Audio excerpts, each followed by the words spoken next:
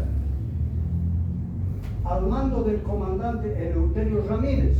Esta fuerza tenía un efectivo de 591 hombres, que pueden ser más, que pueden ser menos, pero no estamos hablando de una pequeña fracción del ejército chileno. Estamos hablando de 591 hombres entre infantería, hasta banda del segundo de línea, artillería y cazadores a caballo, que estaba al mando de un sargento, José María II Soto, que era el que hacía las correrías en todo Atacama. Pase, por favor. Destacan a Calama fuerzas chilenas. El presidente de Chile juzgaba en un principio y decía, por los datos que tenemos, la naturaleza del camino, creo que desde todo punto es imposible la traslación por ese camino a Calama de un ejército reunido, por escasa que sea su fuerza. O sea, han subestimado, han pensado de que no puede ir ninguna fuerza boliviana de envergadura hacia Calama. Con tales reflexiones desecharon la idea de que Bolivia avance con el grueso de su ejército sobre la línea del río Loa. Hasta que esto es importante, a fines de marzo se dispuso la desocupación de Calama. O sea, los chilenos han desocupado. Con eso pueden decir, sí, efectivamente, no ha habido chilenos para combatir. Pero, posteriormente, las mismas fuerzas chilenas vuelven a ocupar ese pueblo. En atención a que Daza anunciaba varias veces que enviaría una división al sur con dirección a Calama. Entonces, eso también ha hecho público Daza. Esta es una fuerza que operaría desde Calama. No está registrado hasta cuándo esa fuerza chilena ha permanecido en el sector. O sea, hay novedades, hay noticias de que han ocupado Calama, han ocupado Caracoles, como vamos a ver posteriormente, pero no hay noticias, no hay un documento que diga que han abandonado Calama y se han ido los chilenos. Entonces está por ahí la cosa. Como vemos, Chile contaba con la fuerza militar suficiente para soportar un supuesto ataque de Campero en Calama. Creemos que esta sería la fuerza que entraría a combatir en Canchas Blancas. Porque no hay novedades, no hay ninguna noticia. Los cazadores a caballo de Chile desean ver llegar a Campero. José María II Soto es el comandante de esa fuerza de cazadores. Estaban encargados ellos de interceptar la conducción de ganado que iba desde la Argentina hasta Puno, hasta Chile, hasta Iquique, para alimentar a las tropas del ejército aliado. Entonces se ocupaban los chilenos de interceptar eso y de apropiarse de las reses o del armamento que estarían transportando. Entonces, para eso estaban los cazadores, que eran solamente 36 y habían movilizado solo 25. Pero lo único que había por aquellos lugares era solo el deseo de ver llegar a Campero. Qué interesante, eran apenas 25 y sabían ellos que tenían la quinta división más de 2.500 hombres, pero estaban con deseos de combatir o de verse con las tropas de la quinta división. Y con tanta fe lo esperaban que hasta el espíritu de aquella gente se iba levantando más de lo conveniente. Este es un boletín chileno, por si acaso.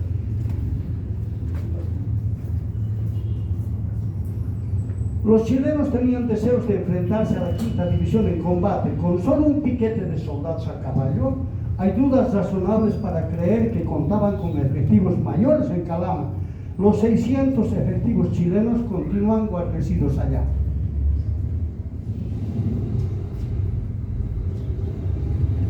Aparecen fuerzas militares chilenas en la región de Canchas Blancas. Este dato es sumamente importante y delicado. Alguien había dicho en el foro precisamente de Tarija, y es precisamente un militar que dijo, alguien le había preguntado, y en el libro Fastos Militares del coronel Julio Díaz Arguedas no está Canchas Blancas. No, o sea, definitivamente no existe nada sobre Canchas Blancas. Por alguna razón debe ser que esa es una posición negacionista. En ese libro precisamente del coronel Julio Díaz Arguedas, a la página 311, dice, ahí está la organización, cómo son las fuerzas, etcétera, ¿no ve? Mientras tanto, a mediados de agosto, dice, a mediados de agosto significa del 15 al 18 o del 13 al 18 de agosto de 1879, nos estamos acercando. No se olviden que la batalla se ha llevado a cabo el 12 de noviembre. Se tuvo conocimiento, dice, no dice se sospecha, se cree o se piensa, dice se tuvo conocimiento, hay una certeza. El autor Julio Díaz Arguedas dice, se tuvo conocimiento de la aparición de fuerzas chilenas. Fuerzas chilenas, ese concepto también es militar. No está diciendo aquí es un piquete, un destacamento, una compañía o un batallón, dice fuerzas. En la página 302 de este mismo libro dice, las fuerzas de tal batallón o de tal batallón tienen 650, una división 580, o sea, oscila en esa magnitud. No es un pequeño destacamento como se pretende decir que es de los cazadores a caballo de José María Soto. En la región de Canchas Blancas, no siempre puntualmente en el pueblito de Canchas Blancas, sino puede ser en San Cristóbal, Canchas Blancas o a sus alrededores, distante 3 jornadas de Huanchaca. La Huanchaca es un centro minero donde uno de los mayores accionistas bolivianos es Aniceto Arce, uno de los mayores, porque hay otros accionistas chilenos que eran mayores, que tenían mayores acciones que Aniceto Arce, pero como está en Bolivia Aniceto Arce, él estaba acá. Pero quien era administrador de la Huanchaca era Mariano Peró, el que ha construido la fábrica en Oruro, o la fábrica, las fundiciones. Mariano Peró, por favor. Soto, el sargento segundo José María Soto, tiene un una ansiedad. El 1 de octubre de 1879, en una carta del comandante de este Soto al general Erasmo Escala, que es su superior, dice respecto al enemigo, refiriéndose a nosotros: si esta partida me trae las noticias favorables sobre caminos, creo que ya habría llegado el caso de obrar ofensivamente sobre la guarnición de Guatacondo, o por lo menos de irse preparando en Santa Bárbara con una regular divisioncita. ¿Por qué dice esto? ¿Por qué nombra una pequeña divisioncita quiere tener él para enfrentarse con los bolivianos? Es que habían efectivos, es que están ocultando ellos algo referente a los efectivos que tienen. O sea, no es solamente una pequeña fracción que tienen, para hablar de acuerdo con el ejército. Este está en la mano, por favor. Ahora, este otro escrito que aparece en el diario de la Quinta División del Ejército, en la página 22, dice, refiriéndose en el 5 de noviembre, se tuvo conocimiento, esa palabra está seguro, existe, se tiene la certeza de que había llegado un extraordinario de Calama dando noticias que 70 hombres de caballería y un batallón de infantería con una brigada de artillería de Chile se habían movido de aquel lugar, o sea, de Calama, con dirección a Huanchaca, que debían ocupar. Tal noticia produjo una alegría general en los cuarteles, o sea, en cada batallón de la Quinta División, pues en todos ellos se manifestaba el deseo de salir a combatir y hacer saber al invasor que sabíamos defender nuestro suelo con abnegación. Pero, aquí viene el balde de agua fría, más tarde se supo que ese era solo un pensamiento en Calama. Ah, qué lindo. Se escribe esto así en un diario. Pase por favor al siguiente. ¿Será que se puede anotar en un diario de campaña hasta los pensamientos de una población? Creemos que no. El diario de campaña era un cuaderno serio llevado a pulso por el comandante de guerra, por el comisario de guerra, donde anotaba todos los sucesos del día ocurridos en la Quinta División. Por tanto, hay más probabilidades que se haya ordenado cambiar la versión real por el de pensamiento en Calama. Siguiente, por favor. El vino, la bebida de la verdad. También está esto en la memoria de Ezequiel Apodaca, en las páginas 9 y 10. El día 9 de octubre supimos que el doctor Alba estuvo y almorzó con el general Campero, y conforme a nuestro compromiso departimos muy cordialmente y todos deseábamos que Alba tome lo suficiente para que echarle lo que sabe. O sea, no hay que hacerlo chupar. Y ese era el cometido, ese era el propósito. Vino acompañado con Julio Viaña y el ayudante del cajero Marcelo Nugal. Apuramos el vino. Ellos muy pronto se vieron trepados por el espíritu de las uvas, fue entonces que empezaron a cantar. La revolución, decían los borrachos, contra Daza va adelante. Están de acuerdo con el general Campero, don Aniceto Arce y otros para tumbar a Daza, obviamente. Daza ni sospecha de lo que está ocurriendo. Don Aniceto Arce ha ofrecido la presidencia al general Campero y su cooperación en todo. Las cosas están arregladas ya en Tacna y en todo el interior del país. No iremos a Calama, ni a Tarapacá, ni a Pisagua, iremos a Oruro. O sea, está cambiando la figura. Ya saben sus más allegados de que no se va a ir a Calama, se va a ir a Oruro con el propósito político. Por favor.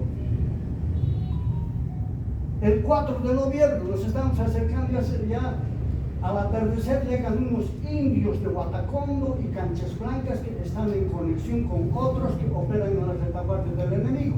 Importantes noticias traen sobre sus efectivos de artillería, caballería y infantería. Son unos 1.400. O sea, esta no es la versión del coronel Ezequiel Apodaca. Él no ha contado cuántos efectivos tenía Chile. Esta es una información que le dan los campesinos. Eso está anotando él. Muchos historiadores dicen, no, es que es exagerado el coronel Ezequiel Apodaca. ¿Cómo va a ser? De esto vamos a hablar después sobre la batalla nocturna. ¿Sigue? El 5 de noviembre se tuvo conocimiento que el jefe de la Quinta División había dictado la orden de marcha sobre Tomar. estando en San Cristóbal, previo acuerdo de los principales jefes. ¿Cómo?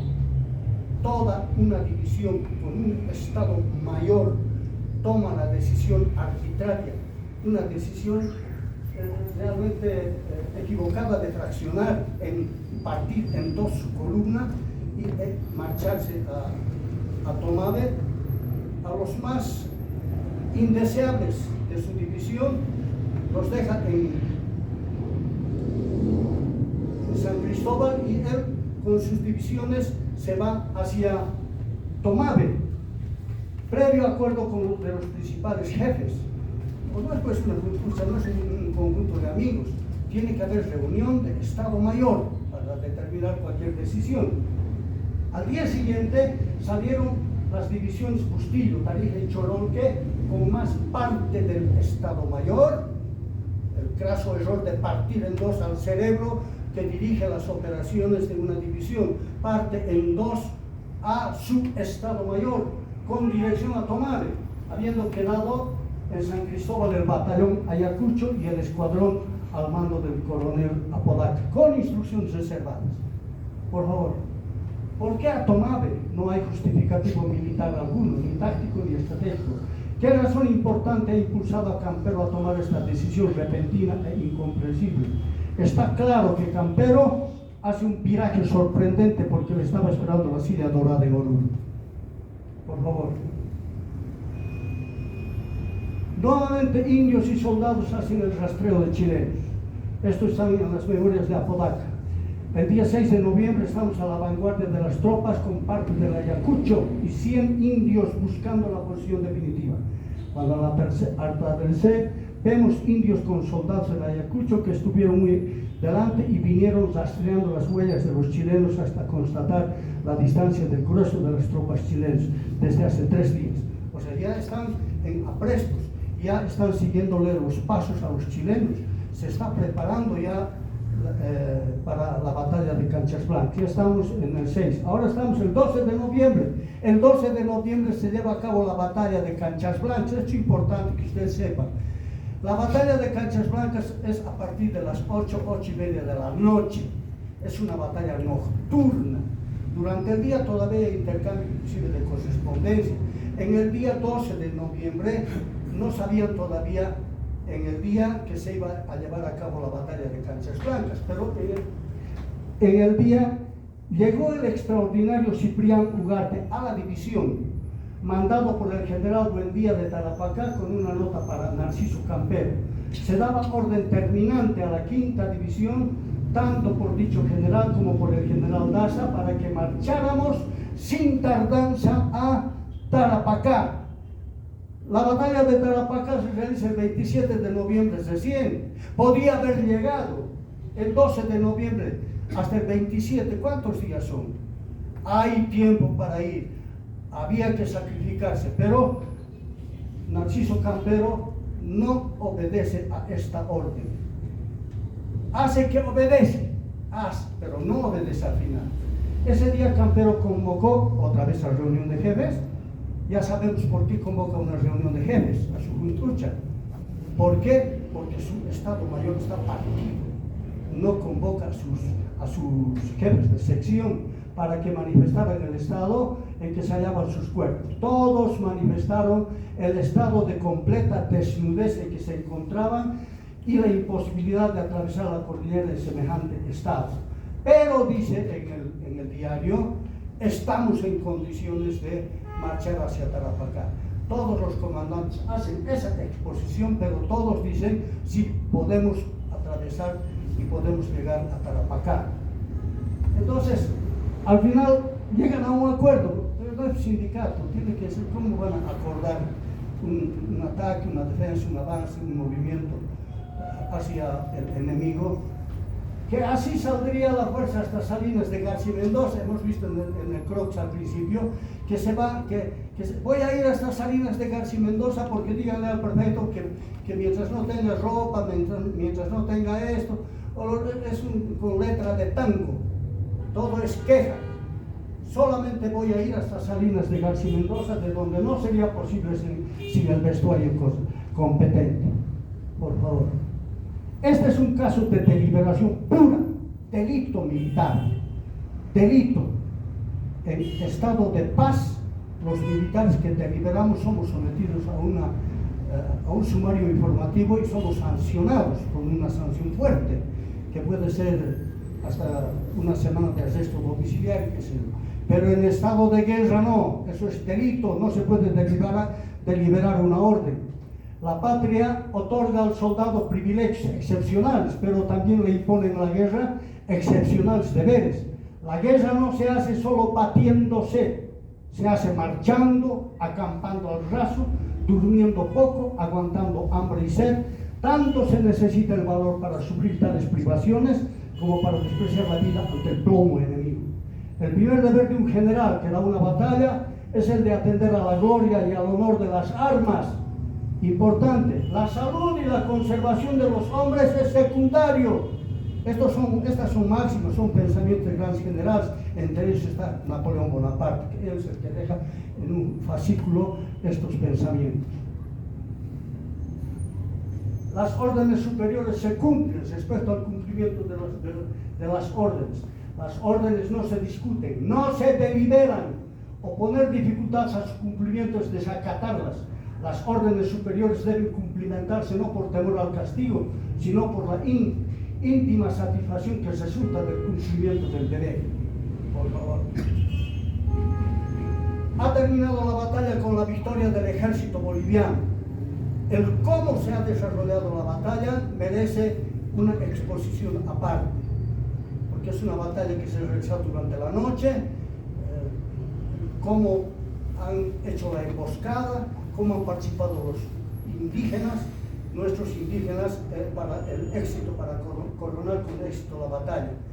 Entonces, una vez que ha terminado la batalla, tras el combate entre 2 y 3 horas y media, esa misma noche, 5 coroneles y un capitán llevan el parte del coronel Lino Morales al general Narciso Campero, que es encontrado a 2 días de viaje. Por favor. El coronel Juan Bautista Ayoroa, que estaba entre los 5 coroneles, es el que entrega el parte del coronel Morales. Y Campero le pregunta, esto está escrito en la memoria de Ezequiel Apodaca. ¿Y venían los chilenos por ese lado? Sí, mi general, respondió. Fueron totalmente derrotados. Además, nos hemos posesionado de gran parte del armamento, caballería, alimentos, uniformes, municiones y tantas otras cosas. ¡Qué bien! Los felicito. Díganle a Morales, al coronel Lino Morales, que era el comandante de las tropas que ha llevado a la victoria a su unidad en contra de los chilenos, que fue maravilloso, que yo siempre confié en él. Eso me suena un poco a hipocresía, ¿no? Yo siempre confié en él. Cuando sabemos, los que leen completamente la memoria, los que leen el diario de campaña de la 5ª División, se van a dar cuenta que esta es una expresión muy hipócrita. Díganle a Morales que fue maravilloso, que yo siempre confié en él. ¡Oh, qué formidable! Nuestra gran victoria, los felicito, es una victoria de la 5ª División. Claro, cuando los militares conquistamos, hacemos los méritos para ganar una guerra, los méritos no se los lleva el que combate, siempre es el comandante, es una regla. No es, el sacrificio es de uno, pero el resultado es siempre del superior. Me miró y sonriente, dice Ezequiel Apodaca. Me dijo, venga Apodaca, lo felicito, vengan todos, tomen un traguito, tengo unas botellitas que me han mandado, son bebidas muy finas. Se sentaron en unas cajas de municiones y dice, díganle al coronel Morales que estoy muy feliz con la noticia que van a llevar una carta en cualquier papelito. Justo donde charlábamos había una mesita de metal, de doblar y una silla plegadiza. Abrió el depósito y sacó un papelito escribiendo, por favor. Coronel Morales, usted y sus tropas han salvado el sur de Bolivia. Reciba 1000 agradecimientos por sus importantes y heroicos servicios a la patria.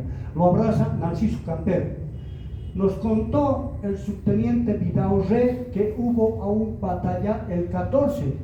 O sea, el 14 de noviembre seguía habiendo batalla.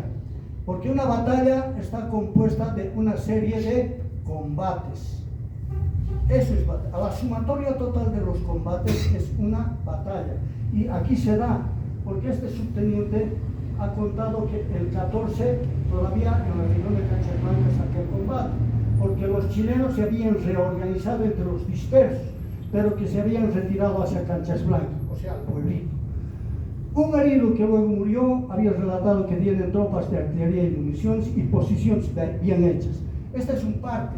Este documento desaparece, ustedes saben bien, tanto el parte como el propio, las memorias de Apodaca, su diario, desaparecen, que muchos, 130 años después empieza a aparecer así. Esto es importante. Han hecho entrega también a Campero de material de propaganda, 300 folletos dirigidos contra la República Argentina, 500 mapas del Paraguay, incluyendo sus territorios perdidos por la guerra de la Triple Alianza, y con la efigie del general Bartolomé Mitre, que es argentino, cortando cabezas de paraguayos, 500 efigies de Carlos Solano López, que es paraguayo, degollado y su cabeza en la punta de una bayoneta con la bandera argentina. Están creando animadversión en contra de la Argentina. Pero este material de propaganda es encontrado entre los papeles de los chilenos. Por favor. Aniceto Arce entra en escena. El 12 de noviembre se realiza la batalla. Al día siguiente, el 13, está escribiendo su parte el coronel Hino Morales, y el 15 se siente, le va a llegar el parte al general Narciso Campero. Pero el 13 de noviembre llegó el doctor Aniceto Arce, según nos aseguró, como objeto de socorrer y mover la división. Su llegada nos da muchas esperanzas por los servicios que puede hacer a la división. A las 12 se retiró al asiento, está con rojo, al asiento, distante una legua en compañía del general Campero. El asiento, vamos a ver que era un local donde había aguas termales, como el Capacho, Brazo, Livión de aquí. Díaz, ahora vamos a ver esto, eso lo dejamos para después. Díaz que no marchó, muchos dicen, no, esa pobre división se ha sacrificado, la división perdida, la división fantasma, la división peregrina, etc. No es tanto así. Díaz que no marchó esa quinta división, Santiago de Cotagaita más de 70 días se pega de vacaciones. No hace nada, todos los días serán misas, discursos, declamaciones padrinas, desfiles, etc. Llegaba fin de semana, otra vez misas, declamaciones, desfiles, que era lo que le encantaba a Narciso Campero. 70 días le ha puesto en Cotagaita. En San Antonio de Sayarán, el asiento, el que les dije, el asiento. 19 días, cuando le lleva Aniceto Arce a Narciso Campero, a las 12 del día regresó, y todos los escritores piensan que en una hora, ¿qué le habrá dicho? ¿Qué han hablado Arce con Campero? No, 19 días, 19 días, baños termales donde reina la alegría, dice así el diario, o decir, el diario de la quinta división. En San Cristóbal le aplica 16 días de inacción, en Salinas de García Mendoza 10 días, en Condo 11 días. En Condo todavía es más interesante. En Condo es la única vez que sale en el diario que se ha hecho una planificación, una orden general de marcha. Con orden general de marcha en Condo van a pescar al lago de Oruro. Dice la orden, el comandante y los oficiales irán a caballo y los soldados irán a pie y van a pescar. Y dice también en estos términos referente a los soldados. Los soldados trajeron muchos pescados muertos. En Condo 11 días, total 126 días, más de 4 meses de inacción. ¿Cómo se nota al tiro que ha habido inacción, dilación, tardar y tardar? Por favor, ingeniero. Traición a la patria. Un poco nosotros no hemos sido muy extensivos para demostrar que hubo traición a la patria, pero yo tengo acá un libro donde estoy demostrando que Narciso Campero es traidor a la patria y ha cometido 4 delitos en su trayecto desde Potosí, Cotagaita, etc., hasta Oruro. 4 delitos. El artículo 100 del Código Penal Militar dice: el militar que se resiste a obedecer a su superior cuando le mande a ejecutar cualquier operación frente al enemigo será sancionado con 3 a 6 años de prisión. Si ocasiona desastre en las operaciones, la sanción será de 10 a 20 años de la misma pena. O sea, esto es el Código Penal Militar. Ahí están los dos hombres. A nuestra izquierda está el coronel Lino Morales. Es el comandante tarijeño que ha conducido las operaciones en Canchas Blancas, el batallón Ayacucho y el escuadrón Méndez. Y a nuestra derecha está Ezequiel Apodaca, que él brilla no solo por su valentía, por su valor, sino también brilla porque él es el autor de las memorias de Ezequiel Apodaca de 1879-1880. Así es el título de su memoria.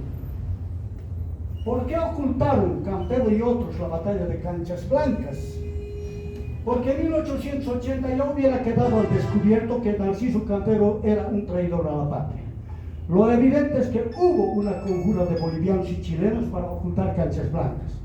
Los bolivianos, para tapar sus traiciones en el comportamiento desleal y antipatriótico de no acudir al teatro de la guerra, y los chilenos por ocultar la documentación incautada de complots contra la Argentina y para enterrar una derrota que lesionaba su soberbia. Claro está que la traición de los Arce y Campero han ocultado todas las evidencias de una victoria contundente boliviana por intereses coludidos con el invasor al extremo de pretender eliminarla de la historia. Esta es una conclusión de Becerra, que es el presidente de la Sociedad de Etnografía e Historia de Tarija.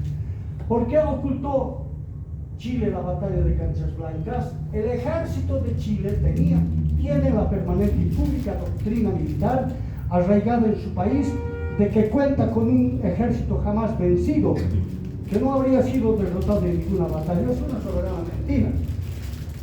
Pau Carpata deben recordar y nunca van a olvidar jamás. Pau Carpata está en su cabeza, pero ellos siempre van mintiéndose a sí mismos, ¿no? De que son el ejército invencible, etc. Y además Canchas Blancas y Tampillo les está demostrando que no habían sido invencibles. Por favor. El documento Memoria de Ezequiel Apodaca, o sea, su diario de Ezequiel, contiene acusaciones muy graves contra personajes involucrados en el desempeño de la Quinta División, por lo que se ha procurado eliminar no solamente el diario, sino borrar el mismo hecho histórico. Estamos viendo los motivos, las causas por las que hay intereses creados para hacer desaparecer de la misma historia. Por ello, el general Campero ha sido el más interesado en hacer desaparecer dicha evidencia, por estar directamente involucrado en la conducta indigna que denuncia la traición. Becerra de la Roma. Siguiente, por favor. La memoria de Apodaca es un documento que no es falso, menos fraguado, es verídico, es verosímil. Ya lo han dicho, hay dos académicos que para nosotros son docentes o catedráticos de la Universidad de Santiago de Chile, Aldo Garrido y Pablo Lacoste. Estos dos dicen: la parte principal, la memoria diario, es verosímil, anda su aval. No así un texto complementario, el parte de Lino Morales, el cual parece falso, parece.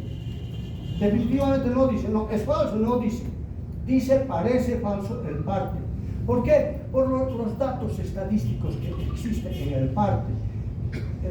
Los campesinos, cuando dicen son 1.500 chilenos, cuando hay 300 cañones, así, dan unas cifras fantasmagóricas, pero son los campesinos. Y además hay un autor, Wilkinson, norteamericano, que es muy versado en temas militares, con premios internacionales, que él dice que hay que tener mucho cuidado con los partes nocturnos, de batallas nocturnas, porque siempre llevan a errores. Claro, en la noche no hay luz, de repente ni había luna llena, imposible que uno esté contando que había 1.500, eso es imposible. Entonces hay explicaciones lógicas para justificar el parte del coronel Lino Morales. Ambos dicen, como hipótesis de trabajo, el diario de Apodaca sí puede considerarse auténtico y por lo tanto merece ser incorporado al corpus documental de la Guerra del Pacífico, junto con ser reconocido como una fuente valiosa para el análisis de diversos temas de la historia latinoamericana. Siguiente, por favor. Documentos de doña Isolina, viuda de Pantoja. Doña Isolina era la hija del coronel Lino Morales. Cuando tenía 14 años ya le acompañaba a su papá y ella era la que escribía cartas para los soldados, como hacen hoy día, ¿no? Hay soldados que son analfabetos y alguien se los escribe cartas para sus papás, sus mamás. Ese trabajo hacía ella. O sea, ella conoce desde niña cómo ha sido el desempeño de su papá en la Guerra del Pacífico. Es autora del libro Tarija en la Guerra del Pacífico, que ha escrito muchos años después, y fue depositaria de importantísimos documentos relacionados con Canchas Blancas y el escrito del coronel Apodaca. En una petaca los tenía guardados durante más de 100 años. La señora Isolina ha muerto a la edad de 109 años y cuando tenía 103 ha inscrito su libro en notaría. Su libro fue escrito en Tarija y notaría. Hoy se encuentra en custodia en el repositorio de la Biblioteca Central de la UNSA La Paz, 25 de agosto de 1967. Doña Isolina dice, la gente protestó mucho por la omisión que Alba hacía de las acciones en Canchas Blancas. Le ha parecido que Alba, el comisario de guerra, no escribía todo completo. Ha obviado malintencionadamente las partes que se refieren a Canchas Blancas. Y eso es lo que ella dice. Unos 120 fueron en masa a protestar contra ese diario tendencioso. El doctor Alba de la Quinta División dijo, el doctor Alba tenía expresas instrucciones de hacer la memoria conforme estaba y que él sentía mucho tener que omitir lo que justamente reclamaban los tarjetos. Se reconoce Alba de que ha omitido partes de la historia de Bolivia, particularmente de Canchas Blancas, en el diario de la Quinta División. Los documentos históricos fueron escogidos para su publicación por el propio general Campero. Precisamente, los encargados de redactar, compilar y publicar lo ordenado por Campero fueron el auditor de guerra y comisario de guerra Manuel de Alba y el abogado Severino Campuzano, secretario privado del presidente. O sea, esto notas, esto no, es normal, pero en este caso han hecho que se tergiverse la historia de Bolivia. Los protagonistas en Canchas Blancas eran creíbles. Es otra prueba. No estamos hablando de cualquier persona, no estamos hablando de niños, no estamos hablando de gente que no es creíble. Estamos hablando de coroneles de mucho prestigio en el ejército. Estamos hablando de un Apodaca que ejercía un alto cargo en la gran unidad de combate, era jefe de Estado Mayor, le da seguridad y seriedad a sus actos. Los coroneles Lino Morales, Juan Bautista Lloreo, Mariano Colodo, Villarpando, Miguel Extensor, Justo Villegas y otros héroes de esas heroicas jornadas tenían antecedentes morales y militares suficientes para certificar la existencia de la batalla. Con estos personajes no podíamos inventar la existencia de una batalla. Por favor, ingeniero. El capitán Jorge Donoso Amunátegui, antes de morir, ha declarado: el capitán Jorge Donoso era un prisionero chileno y estaba herido y ha muerto, pero antes de morir ha hecho estas siguientes declaraciones: la intención del ejército chileno es dividir Bolivia en dos partes, norte y sur, como países rivales. O sea, esta misma teoría que hace rato hemos leído, poner en animadversión a los paraguayos en contra de los argentinos, exactamente lo mismo hablan los prisioneros chilenos.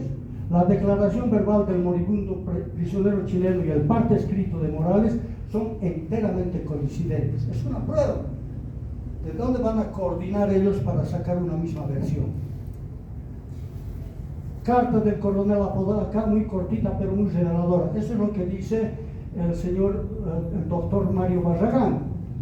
Esta carta dice así: enero 25 de 1880. Ha pasado mucho tiempo del viaje del coronel Morales. El coronel Apodaca está escribiendo después del 12 de noviembre. Ya estamos en el 25 de enero de 1880, ya estaba en otra situación, pero escribe una carta y dice: y no tengo noticias para tener mayores auxilios. Nos retiramos hacia San Cristóbal, de lo contrario moriremos de hambre. La tropa ha comido el último caballo de los que tomamos a los chilenos. En una carta extra, aparte de posterior, habla de los caballos capturados a los chilenos. ¿Cuál se ha capturado? La batalla de Canchas Blancas. Entonces esta carta es muy reveladora, es muy importante y es un documento de primera mano. Este dato está en la página 30 del documento que podríamos llamar documento original en relación al que se ha publicado en el Ministerio de Defensa. Por favor. Alguna vez hemos escuchado, hasta personalmente yo he escuchado decir a un militar boliviano, él decía: quiero saber un solo documento, quiero que me muestren un documento que demuestre que ha existido la batalla de Canchas Blancas. Entonces le vamos a hacer caso, y este es el documento. José Eduardo Pradel Barrientos presentó en el foro de Suetis un documento fruto de su investigación consistente en una solicitud del capitán Benigno López. Este es el capitán Benigno López que nos da luces, dirigida al Senado Nacional.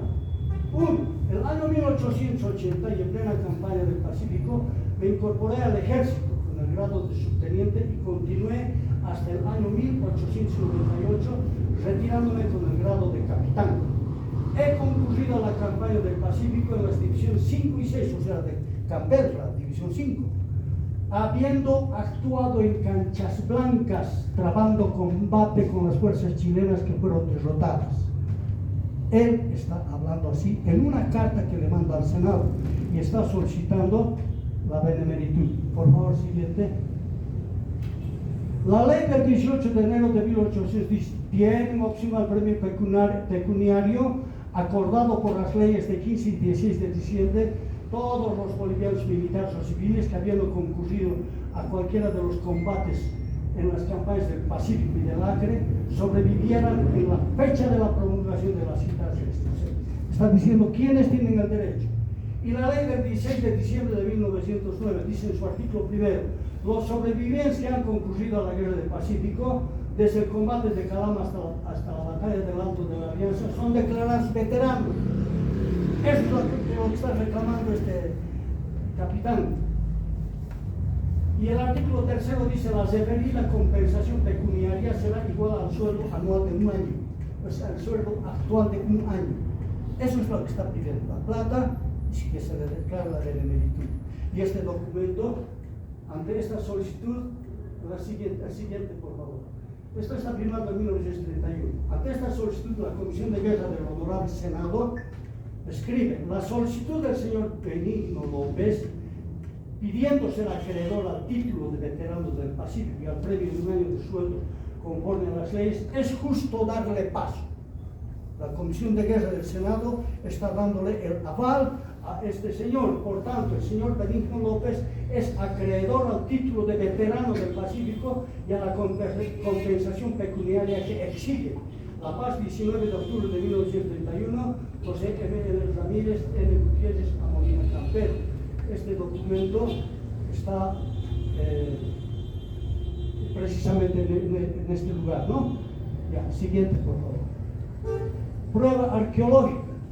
Otros negacionistas dicen: pero ¿dónde están las armas? ¿Dónde están los muertos? ¿Dónde están? Debe haber algo, soldados enterrados. No hay nada. Existe. Se ha hecho un trabajo minucioso, muy sacrificado.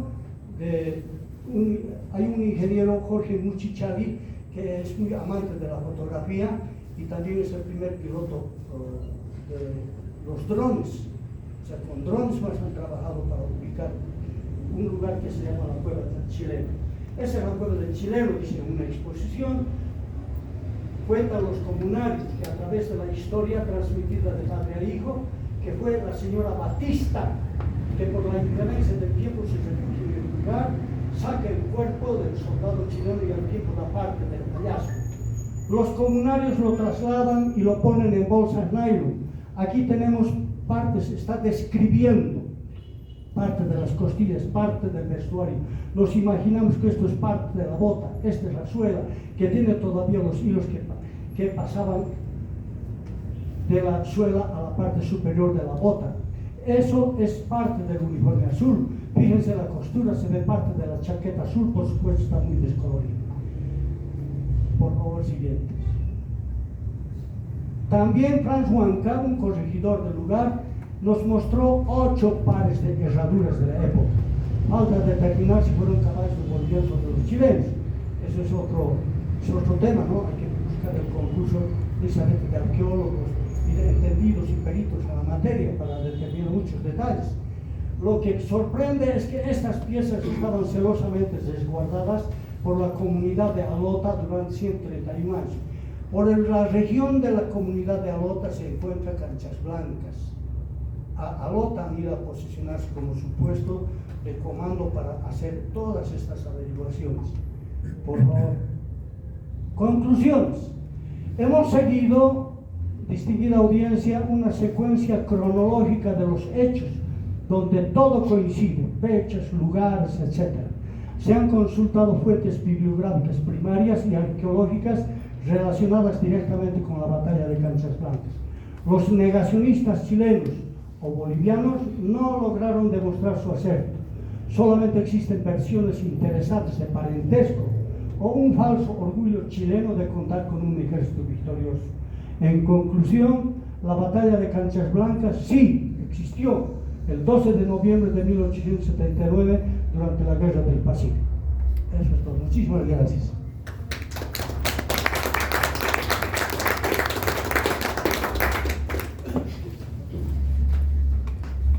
Doctor, estoy a sus órdenes. En realidad, felicitamos por una extraordinaria investigación que ha realizado frente a la controversia que existe al respecto. Lo que pretende la Comisión de Historia es eso, reinscribir la historia de Bolivia. Porque la historia de Bolivia escrita tiene muchos vacíos, interpretaciones subjetivas, ya sea de una ideología política, etc., ¿no? La pena es que todo el siglo XVIII, el siglo XIX, pocos fueron los historiadores serios. Gabriel René Moreno es uno de ellos, que trabajó con documentos. Y este tema es controvertido. Pero con esta conferencia en realidad nos ilumina lo que habría que hacer, pienso,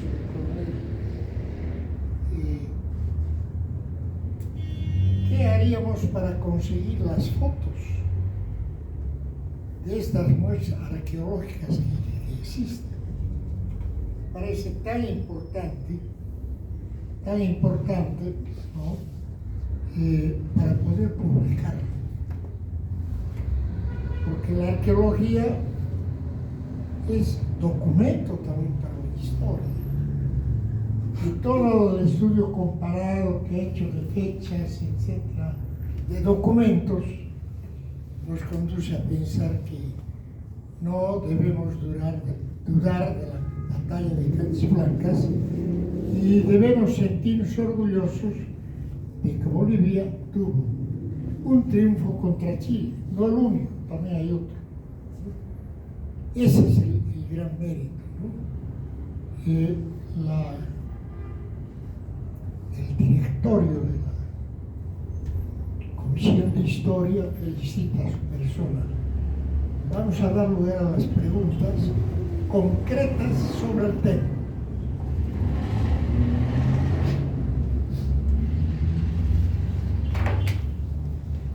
Sí, está bien, una preguntita. Hay varios autores que hablan de Daza, que él se preparó y fue a la batalla, tenía que encontrarse con Buendía, ¿no? Es el Perú, pero este no cumple. Y ese trayecto dice que son 18 meses. donde la tropa se estaba muriendo de hambre y de sed. Y cuando se encuentra con algunos, habla y dice que en vez de darles agua, les ha dado vino. No sé si eso ha llegado a saber. Ahora, hay muchos otros autores, como por ejemplo Morales, que habla de todo lo que ustedes relataron, pero no habla de canchas blancas. Hay otro autor que también debe conocerle, es Fernando Wilde, en su libro Historia Militar de Bolivia.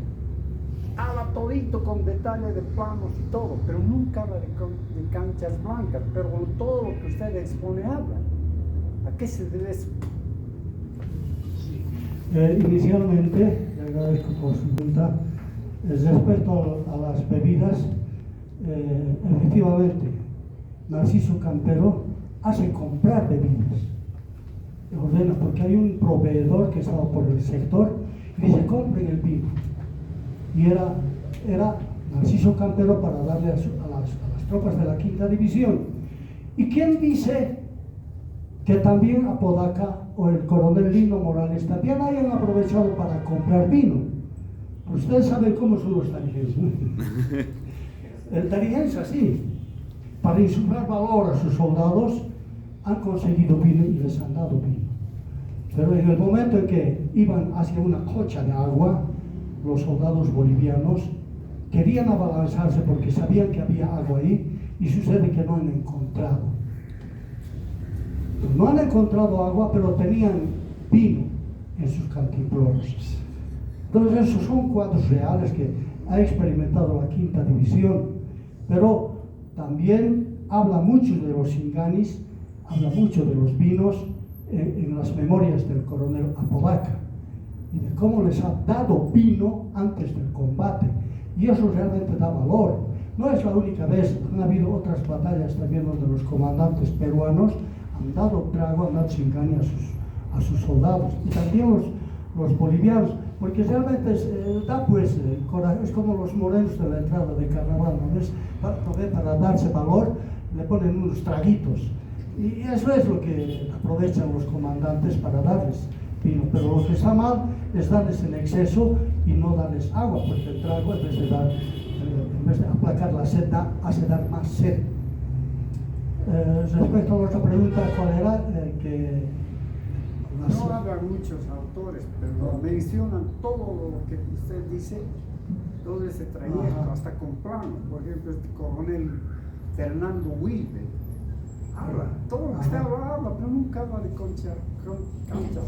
Es que todo está concatenado. Yo tengo un libro acá y se refiere precisamente a la traición de Narciso Campero. Pero en este libro solamente le dedico una hoja o una hoja y media a canchas blancas, porque no era el propósito de este libro. Pero en este libro estoy demostrando que Narciso Campero Leyes ha cometido 4 delitos, y el peor es traición a la patria, y todo está concatenado. En este libro está desde la creación. Hay muchos oficios todavía que no hemos mostrado aquí, muchos oficios e intercambio epistolar entre el comandante de las fuerzas expedicionarias chilenas, Emilio Sotomayor, que era el comandante chileno del asalto a Antofagasta, con el prefecto Severino Zapata, o con Ladislao Cabrera. Entonces ahí nos vamos a dar cuenta de que toda la historia está concatenada. No estamos hablando nada de Tambillo, en qué circunstancias se ha realizado la batalla de Tambillo, que es otra batalla victoriosa del ejército boliviano. Entonces falta todavía complementar. Si alguien más desea preguntar. Sin embargo, debemos aclarar que toda la documentación que ha referido él y todo el estudio comparado nos conduce a aceptar la existencia de esta batalla, que vamos a tener en un próximo libro que está trabajando. ¿Ya? Eso es importante. Luego ha referido al coronel máximo historiador de las Fuerzas Armadas, Julio Díaz Arguedas, en fastos militares. Ha referido que hay mención de canchas blancas. Julio Díaz Arguedas no es un improvisado. Él ha escrito la historia del ejército boliviano también. Y también obras literarias ha escrito, ¿no? Este es el trabajo que requerimos con la comisión. Aquello que se olvida, se niega, se tergiversa, para eso está nuestra comisión, ¿ya? Para aclarar, aportar y poder tener una conciencia realmente de lo que fue. Hay tantos temas que tenemos que trabajar. Ejemplo, ¿por qué se produjo la retirada de Camarones? Ejemplo.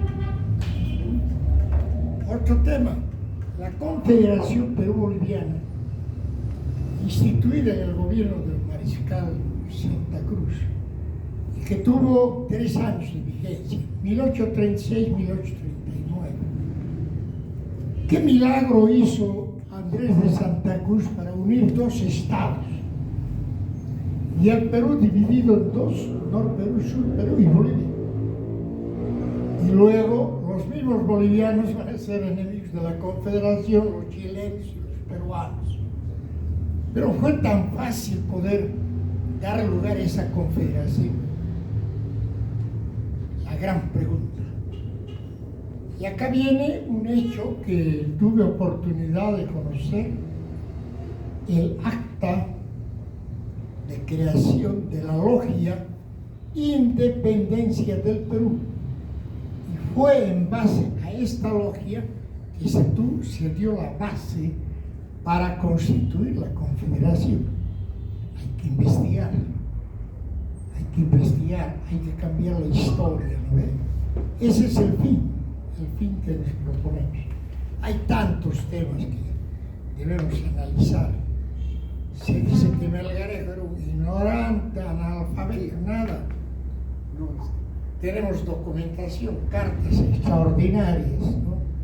Tenemos referencias de sus mismos ministros. Lean ustedes el libro de Juan Pablo Gómez, biografía del general Melgarejo. Y era ministro de Comunicaciones de Melgarejo. Lean ustedes la obra, así habla Melgarejo de Tamara. ¿Quién es Tamara? Es Isaac Tamayo, padre de Franz Tamayo. Era ministro de Melgarejo. Entonces hay puntos mucho que tenemos que investigar, ¿no? Hay una idea de poder configurar un pequeño equipo, les invitamos para abordar esos temas. Se están trabajando diversos, pero formaremos un pequeño equipo. Empezaremos a trabajar, pero trabajaremos en serio. Las leyendas a un ladito, la documentación primero, ¿no? Para dar un enfoque objetivo a nuestra historia, ¿ya? Perdón, tiene usted la palabra, disculpe. Muchas gracias. Bueno, Él es un visitante de la Sociedad de Geografía e Historia de Tupiza, que ha venido desde allá. Tiene usted acá. bien. Buenas noches. Mi nombre es Freddy Tarcaya, presidente de la Sociedad Geográfica y Historiadores de la Nación Chicha. Bien, mi paso por acá es circunstancial, no era mi propósito participar. Me enteré la charla por Facebook o por WhatsApp, algún. Pero bien, le agradezco la información general. Ahora puedo comprender ciertas cosas. Por ejemplo, de la traición de Campero, perfecto, todos sabemos bien que ha sido denunciado incluso en una película y el libro de Oblitas Fernández, ¿no es cierto? Tupiza, para la época de 1879, recibe la noticia de la invasión chilena por el telégrafo que se estaba inaugurando. la primera línea del telégrafo que está instalada en Bolivia llega a Tupiza, y Tupiza, con la inauguración del telégrafo, se entera, y por lo tanto Bolivia, ¿no? Fíjense ustedes. Y me parece interesante cuando usted manifiesta que Campero ya desobedece las órdenes del Estado Mayor al instalarse en Cotagaita, cuando bien sabemos que estratégicamente, pues, Tupiza tiene más nexo con el norte argentino, digo, norte chileno, ¿no? Tiene caminos de herradura, bueno, pasos para llegar con facilidad a la costa, desde épocas preincaicas. Y bueno, llama la atención también otro hecho, ¿no? Que Cotagaita era en el momento una población de menor cantidad de habitantes, y Tupiza era un centro urbano, y seguramente que Campero escapa pues de la presión social del momento, porque muchos tupiceños toman las armas y se alistan con su fino carrasco, ¿no? Y la vanguardia, la quinta división, que se enfrenta en Tambillo al ejército chileno y derrota precisamente, ¿no?, en ese acontecimiento. Pero otro hecho que también es necesario remarcar: en Tupiza, la compañía minera Aramayo instala un periódico el 18 de abril, creo, de 1876, ¿ya? Y este periódico ha funcionado hasta 1951, en diferentes épocas. Pero un hecho que llama la atención es que solo existe un número de la época de la invasión chilena.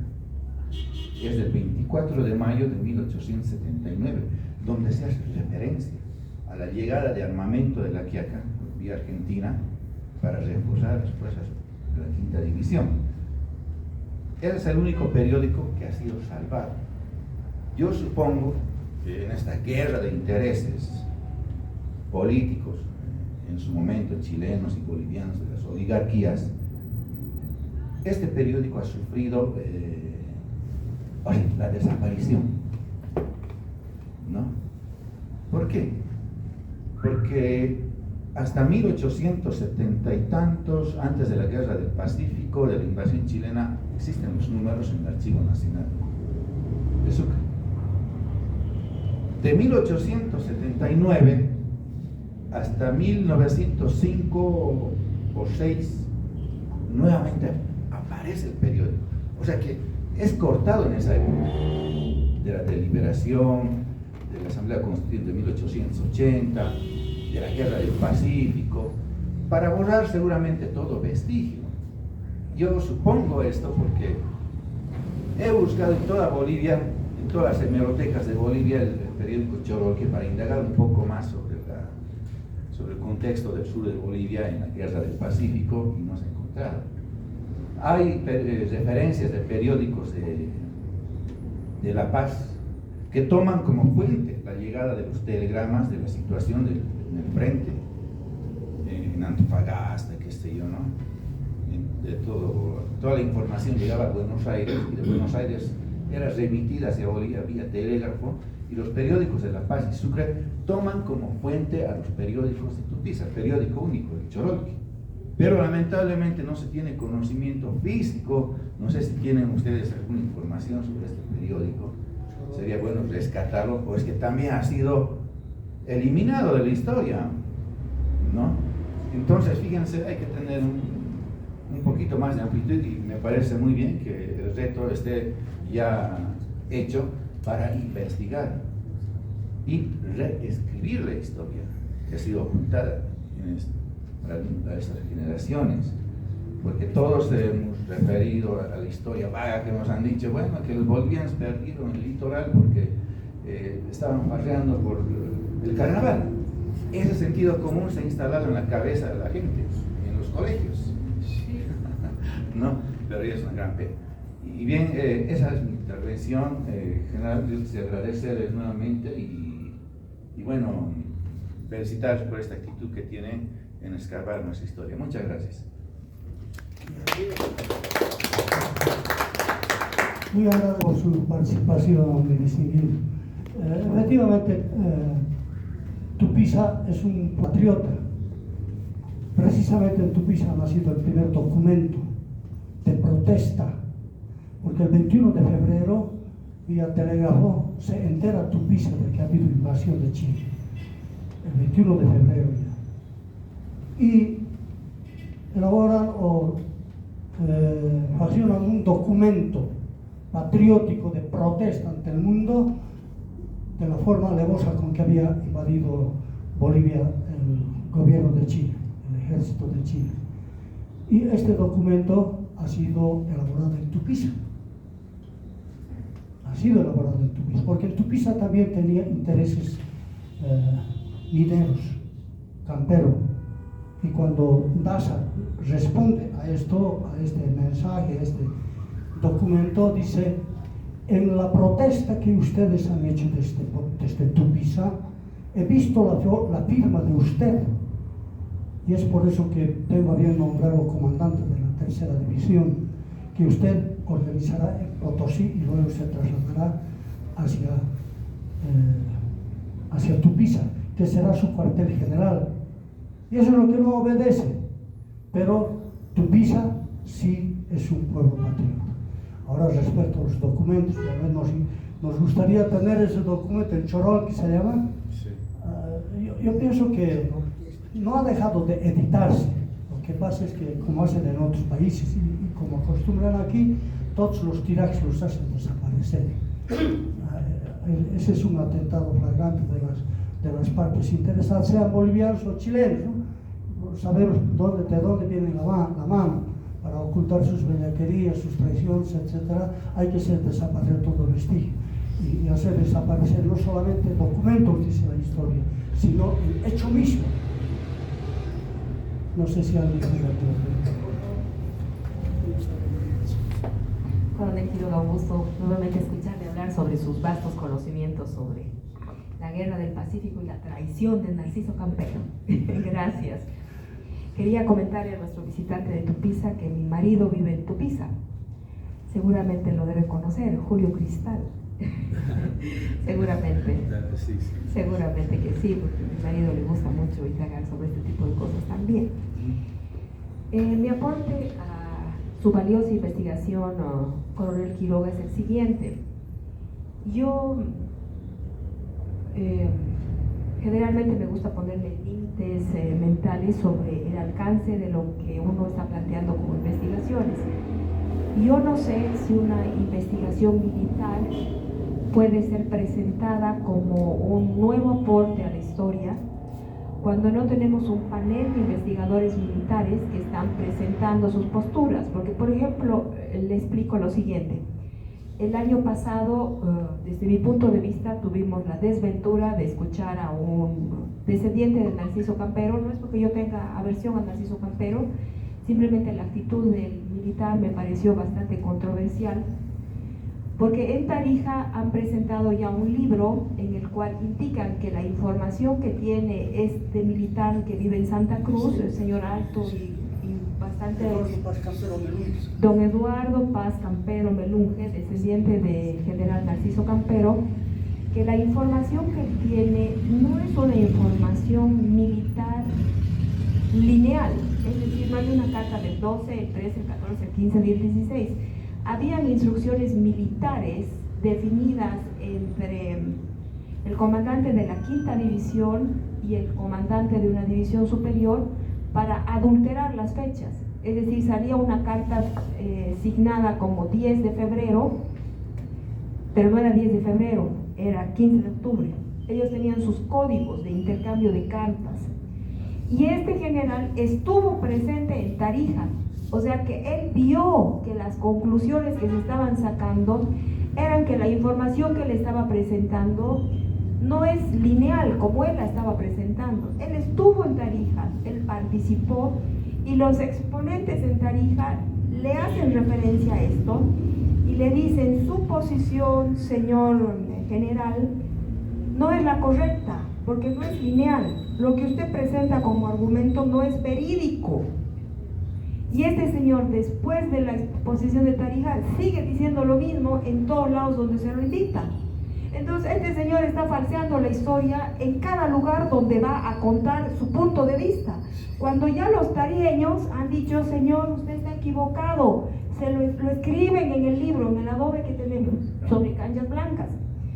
Entonces, a mí realmente me conmueve la situación, porque soy partidaria de que la batalla sí existió, porque hay en YouTube hay una descripción real sobre el uniforme, sobre el muerto fallecido, sobre dónde está la fuente de agua de Canchas Blancas. No es desierto, es una fuente de aguas dulces donde se aprovisionan varios pueblos.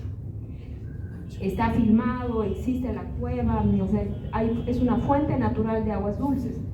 Entonces yo no sé si históricamente nosotros podríamos tener el alcance de poder reunirnos, aunque sea virtualmente, con los tarijeños para tener una postura un poquito más amplia sobre la real existencia de la batalla y sobre las evidencias fácticas de la batalla.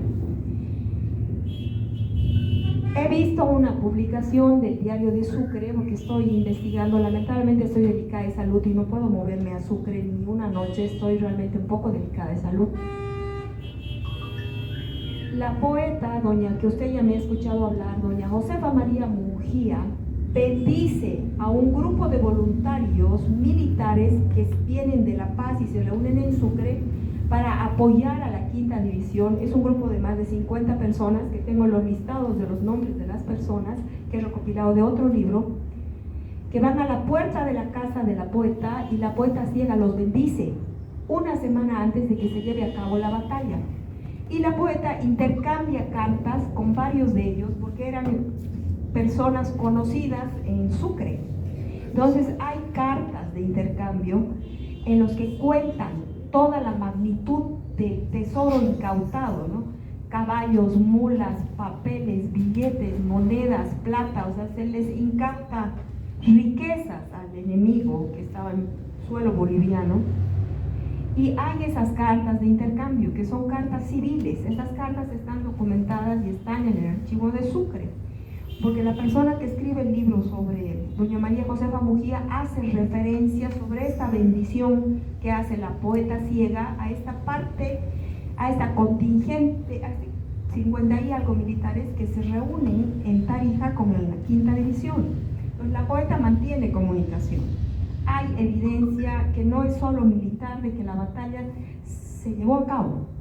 Entonces yo no sé si podría haber la buena voluntad de que nos podamos reunir y que virtualmente reunirnos un grupo específico sobre esto y tener una posición como la Comisión del Bicentenario, de decir que la Comisión ha optado por varias vías, inclusive invitarlo al general de Santa Cruz para que escuche una vez más que la información que él presenta no es verídica, y que la sigue presentando y presentando como si fuese verídico, cuando ya se le ha dicho que no es verídica en Tarija. Entonces, disculpe, gracias. Es interesante esta participación, por cuanto el foro que se ha realizado en Tarija, ya lo ha anticipado el señor doctor Villarreal, que se ha realizado con 32 expositores, y uno de ellos es precisamente el tataranieto del general Campero, es el general Eduardo Paz Campero Amenunge. Es autor de un libro que se llama Peregrinos en el Desierto. En su libro trata de demostrar de que la batalla de Canchas Blancas no ha existido y de que su abuelito no es traidor de la patria. ¿A qué nieto le va a gustar que a su abuelito le digan que es un traidor? Entonces está en esa posición, él sabe perfectamente, conoce ya que hay una avalancha de documentos que se están presentando que desvirtúan ya a los 200 documentos que dice tener Paz Campero. Yo tengo en mi casa 200 documentos, de los cuales el diario de campaña de la Quinta División, después las cuentas que lleva el comisario de guerra, después el otro dice, no sé, mínimamente el que quiere discutir sobre este tema debe conocer esos 3 libros.